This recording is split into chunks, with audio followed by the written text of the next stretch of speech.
I speak to you today with feelings of profound sorrow. King Charles had expected Catherine's answer to arrive quietly, without complication. Instead, her refusal struck Sandringham like a warning no one had prepared to receive. The Princess of Wales was not merely declining an invitation. She was rejecting a private family gathering personally arranged by the king. And when Charles read her carefully worded message, witnesses saw his expression change before he placed the letter beside an empty chair reserved specifically for her. Before we go deeper into what this really means for the royal family, make sure to subscribe so you don't miss a single update. Charles had arranged the evening with unusual care. Sandringham, the monarch's private Norfolk estate, was meant to offer privacy rather than ceremony. He had chosen the guest list himself: Catherine, William, Camilla, Princess Anne alone. No aides, no cameras, no official agenda. Yet the king had selected the drawing room, approved the seating plan, and reserved one chair beside William, making Catherine's presence central to the peace he hoped to restore. The letter destroyed that plan. Catherine wrote that she would not attend a gathering where unresolved grievances were expected to disappear beneath polite conversation. Her words were calm, but their meaning was unmistakable. She was not rejecting family. She was rejecting the demand to behave as though nothing had happened. Charles gripped his desk and asked his private secretary to read the final sentence. The aide obeyed, and the monarch said nothing. William understood why she had refused. The prince believed his wife had reached a limit, yet he knew supporting her could deepen a break with his father. He paced, folded the invitation once, then unfolded it. Catherine asked him not to turn her decision into a battle. Still, both knew silence would be interpreted as a choice. Camilla reacted differently. The queen consort learned of the refusal through a recorded household briefing, a private account prepared for senior family members, and immediately asked whether Catherine had explained herself. When told the letter referred to what was said after the winter service, she went still. That winter service was a family church gathering, followed by private conversation, and Charles had believed each word spoken afterward had remained behind closed doors. The king carried Catherine's letter into the dining room and placed it beside her untouched chair. Then he gave one instruction. William was to come to Sandringham alone. The invitation had become a test, and the son now stood between the woman he loved and the father he feared losing. But before William could face his father, the people caught inside this family fracture had to decide what they feared losing most: peace, authority, or one another. Behind the titles were three people trapped by obligations they could no longer separate from love. Charles saw the gathering as a final chance to protect family unity. William saw it as another demand placed upon Catherine's silence. And the princess herself saw something more dangerous: a carefully arranged evening where forgiveness would be expected before honesty was permitted. Each believed they were defending the family, yet each was preparing to wound someone they still loved. William found Catherine beside the window, the invitation still unopened on the table. The Princess of Wales, the title given to the wife of the heir to the throne, had become the emotional center of his household, and that made her refusal more than a family disagreement. It touched his marriage, his duty, and his bond with his father. She told him attending would feel like giving up the right to name what had hurt her. Charles carried the rejection differently. The king believed unity behind closed doors protected confidence outside them, because any visible division among senior royals could weaken the family's public authority. He told Princess Anne that Catherine's absence made him feel judged inside his own home. The Princess Royal, the sovereign's eldest daughter and a senior working royal, listened without interrupting before warning him that pain could not be ordered into silence. Camilla then spoke to Charles privately. The queen consort suggested Catherine's refusal might not be about dinner at all, but about William's fear that private family conversations were being used to shape decisions about the next reign. Succession-era decisions meant choices affecting how power, duties, and influence would pass to the future king. Her words unsettled him because they turned a personal refusal into a struggle over trust. For Charles, that possibility threatened both his authority as sovereign and his last hope of keeping William emotionally close. William received the note before dusk. Charles had written only 3 words: "Come without her." He folded the paper slowly, then placed it back inside the envelope. Catherine reached for his hand and asked him not to defend her by attacking his father. Her sadness came from knowing both men were being pushed toward a confrontation neither truly wanted. Anne remembered something then. During the winter service, a family church gathering followed by private conversation, she had watched Catherine leave one room pale and silent. After a sharp exchange no one had discussed again. The memory now felt less like discomfort and more like the beginning of everything before the family changed forever. And when the family looked back toward that winter afternoon, one private conversation emerged, as the moment Catherine stopped believing silence could preserve peace. The refusal at Sandringham did not begin with an invitation. It began weeks earlier, after a winter service attended by the entire senior family. The public saw smiles, careful gestures, and practiced unity. But behind a closed reception room door, Catherine heard a proposal that changed the way she viewed her place within the monarchy. What followed lasted less than 10 minutes. Its consequences would reach all the way to the king's abandoned dinner table. Charles entered the private reception already carrying the weight of the future. The St. Mary Magdalene winter service was a family church gathering at Sandringham, followed by refreshments away from the public. He wanted William and Catherine to accept a tighter system for family decisions, because competing plans could expose division and weaken the monarchy's next chapter. The prince listened carefully. His wife did the same. Camilla placed a handwritten schedule on the table and proposed that Catherine postpone several independent initiatives. The queen consort also said sensitive family engagements should pass through a new household coordination group, a small committee designed to approve shared royal plans, chaired by her office. Catherine asked whether this was temporary support or permanent supervision.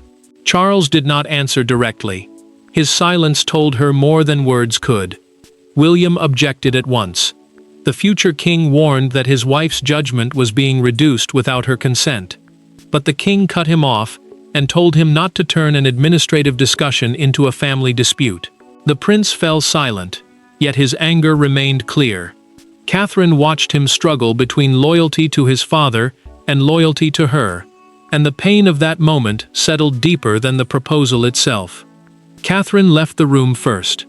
In the corridor, she overheard Camilla tell a courtier, during a recorded household conversation, later preserved in a private account, that resistance will soften once the family sits together. The words stayed with her. They made the future gathering feel less like reconciliation and more like pressure dressed as warmth. Anne noticed what others missed.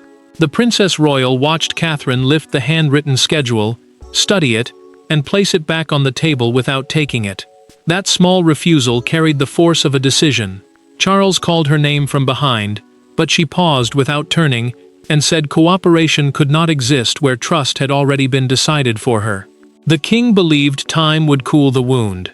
Instead, his invitation reopened it and forced William toward the choice he had tried to avoid. That choice came sooner than anyone expected, when William entered Sandringham alone and found Charles waiting beside the very chair Catherine had refused to occupy. There were no advisors in the room when William arrived. No secretaries. No carefully prepared statements. Only a father standing beside a cold fireplace and a son carrying the words of the woman who had refused to come. Charles did not begin with ceremony. He pointed toward Catherine's empty chair and asked one question: why did she refuse me? William's answer would transform a private disappointment into the most painful confrontation of their adult lives. William had traveled to Sandringham alone because the handwritten order from his father had left no room for delay.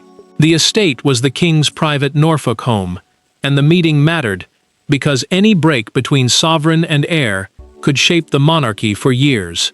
Charles expected his son to explain the refusal, calm the dispute, and persuade Catherine to reconsider before the family gathering began. The prince knew none of that would happen. Charles accused Catherine of turning absence into defiance. The king said she had placed him in the position of being rejected inside his own family. William answered that she had declined privately precisely to spare him humiliation. His wife would not enter a room where her concerns had already been dismissed. The monarch stared at him and asked whether his own son now saw him as an opponent. The confrontation sharpened. Charles pulled Catherine's chair away from the table and demanded to know whether William intended to sit beside him or leave with her. The future king remained standing. He refused the choice, saying loyalty to his father could not require disloyalty to his wife. For one long moment, neither man moved. William then revealed the document Catherine had kept. Her written account, a personal record of the post-service conversation, had been prepared because she feared her objections would later be called a misunderstanding. The prince read the key passage aloud. Camilla's coordination group, a proposed committee meant to control shared royal decisions, had been described to Catherine as a continuing structure, not temporary support. Charles's anger broke. The king had believed the plan was short-term. Now he understood it may have been presented differently to the woman expected to help carry the monarchy forward. Shock replaced fury, and betrayal entered the room. The monarch did not cancel the gathering. Instead, he summoned Camilla and Anne, determined to discover who had shaped the proposal and who had truly controlled the meeting Catherine rejected. Before the women arrived, William watched his father's certainty collapse and knew the next conversation would expose an act of control. Yet as the family prepared to face one another, the question was no longer why Catherine had stayed away, but whose authority had made attendance impossible.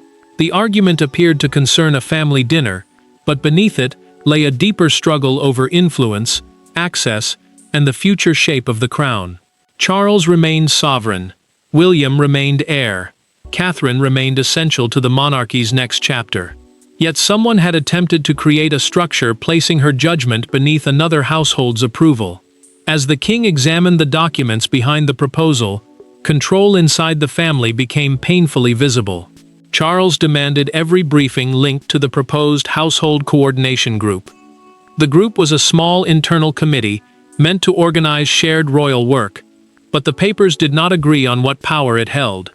One version described a short-term system for preventing schedule clashes during a demanding period. Another gave it continuing authority over decisions reaching far beyond calendars. The king sat alone with the files spread before him.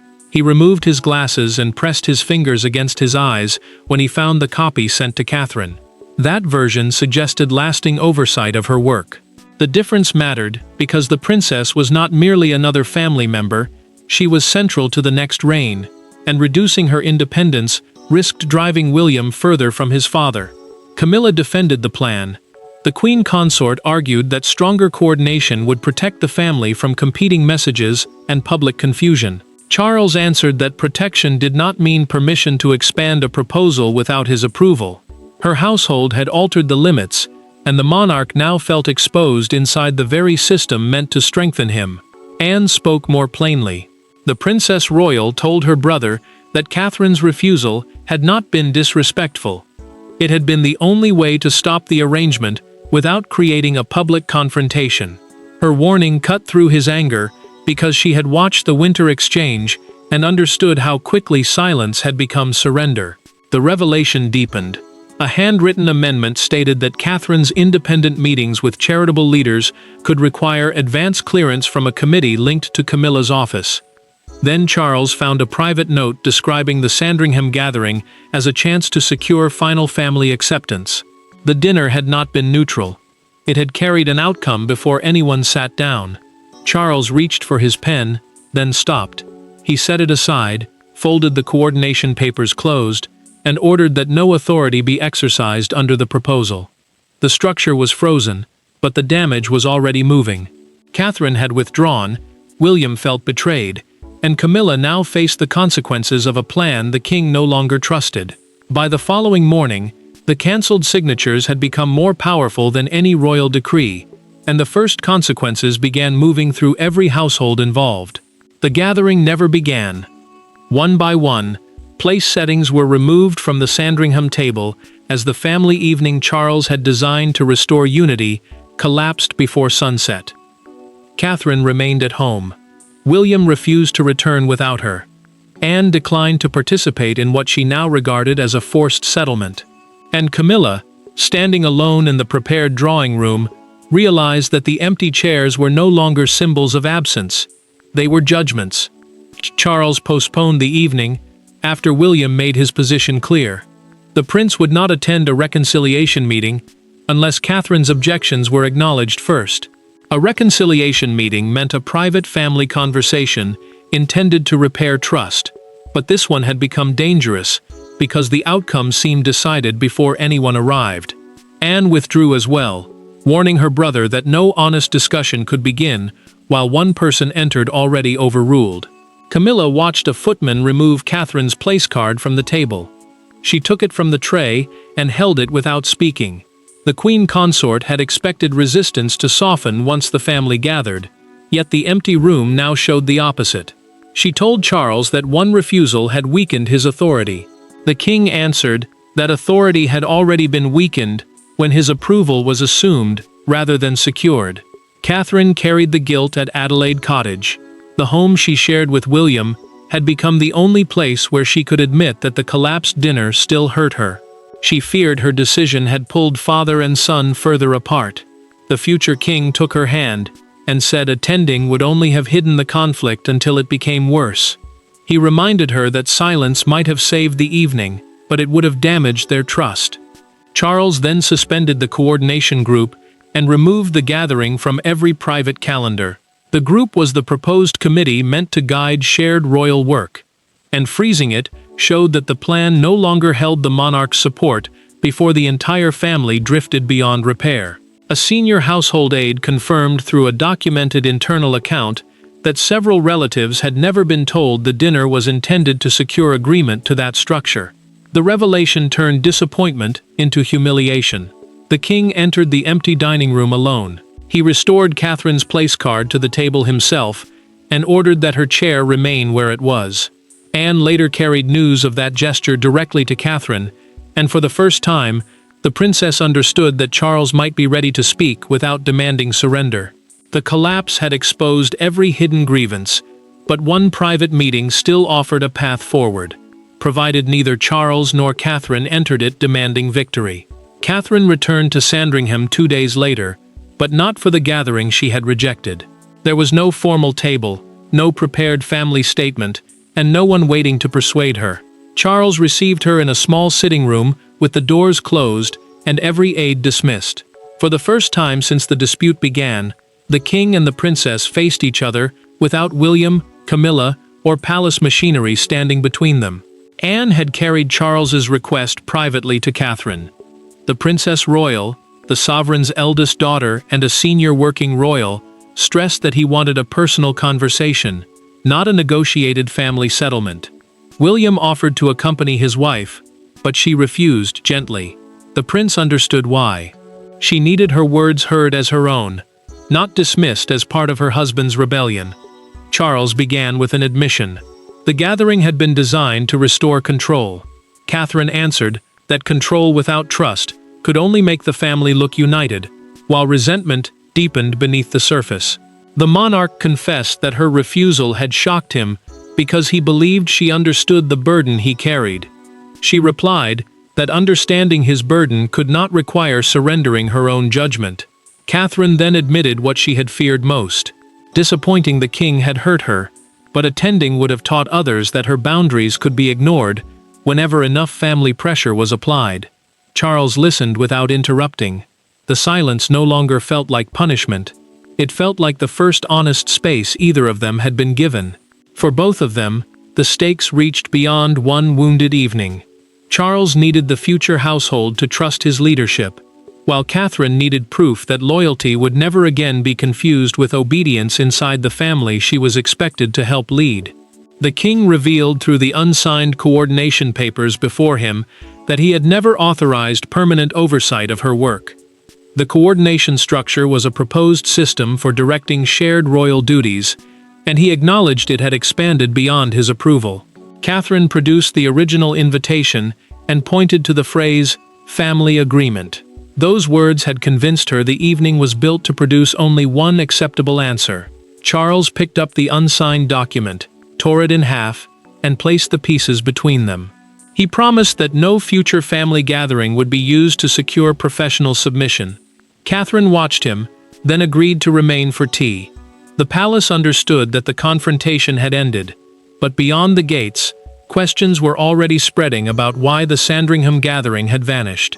Their private peace had begun with honesty, yet beyond Sandringham's gates, the unexplained cancellation was already becoming a national story. By sunrise, the private refusal had escaped the walls of Sandringham. Broadcasters spoke of an unprecedented family division. Commentators examined every recent appearance for signs of strain. Yet one image came to define the story more powerfully than any palace statement. A front page showing the long Sandringham dining table with a single empty chair beneath the words, "The Princess Who Said No." The family's private pain had become a public symbol of boundaries and power. The palace confirmed that the private gathering had been postponed, but it refused to discuss Catherine's attendance or the internal coordination proposal. That proposal was the planned system for controlling shared royal work, and its collapse mattered because it exposed a struggle over who could shape the next generation. Public opinion split quickly. Some saw her refusal as a dangerous fracture. Others saw it as a rare act of personal integrity. Outside Buckingham Palace, a small crowd gathered beneath the balcony as television cameras went live. One woman raised a handwritten sign reading, "Unity needs respect." The words spread across broadcasts within minutes. A national presenter then described the dispute as the first visible boundary drawn by the monarchy's next generation, turning one private decision into a debate about duty, marriage, and power. Catherine watched the coverage beside William and lowered the volume. The princess admitted she had never wanted her choice to become a public campaign. The prince reminded her that people were responding because the conflict felt human, yet he also understood her fear. What had begun as a boundary between relatives was now being judged by millions. Charles felt the headlines cut deeper.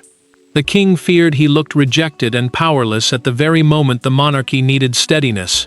Anne answered him privately, saying that admitting a mistake could strengthen the crown more than forcing attendance ever would. The Princess Royal, the sovereign's senior working sister, urged him to lead through correction rather than pride. The palace then announced, through a formal written statement, that the household coordination structure had been withdrawn. Each senior household would keep clearly defined authority over its own work. Catherine and Charles approved a joint statement stressing mutual respect, direct communication, and a clear separation between family gatherings and formal royal decisions.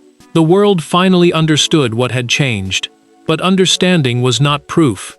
Only the family's next meeting could show whether the lesson had entered their hearts. The headlines had turned refusal into symbolism, but only one final act could prove whether the family had truly learned from the chair that remained empty. Weeks later, the family returned to Sandringham.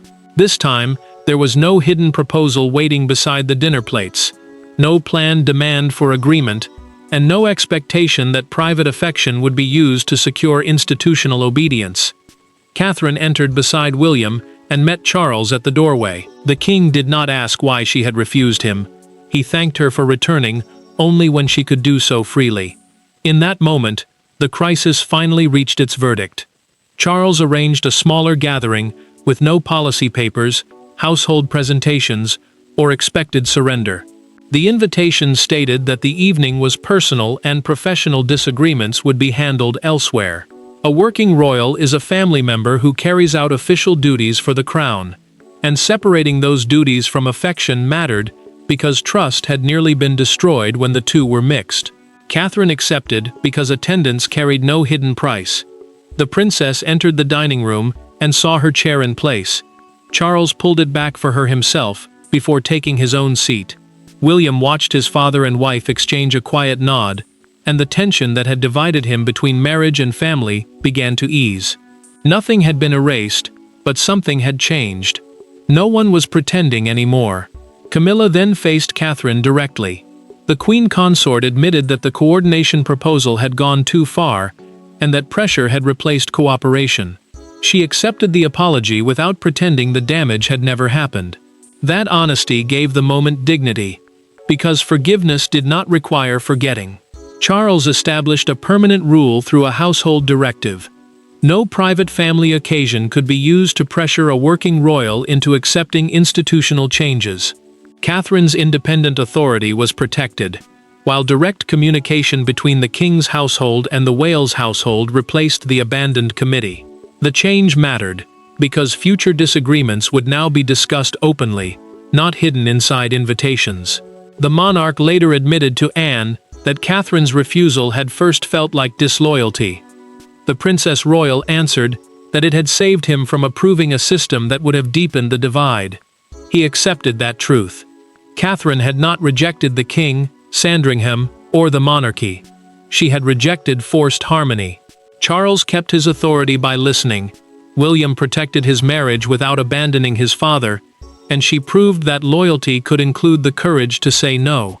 And when Catherine finally took her seat, the family understood that the crown had not been weakened by her refusal. It had been taught the difference between obedience and trust. Thanks for watching. Please don't forget to like and subscribe, and we will see you in next one.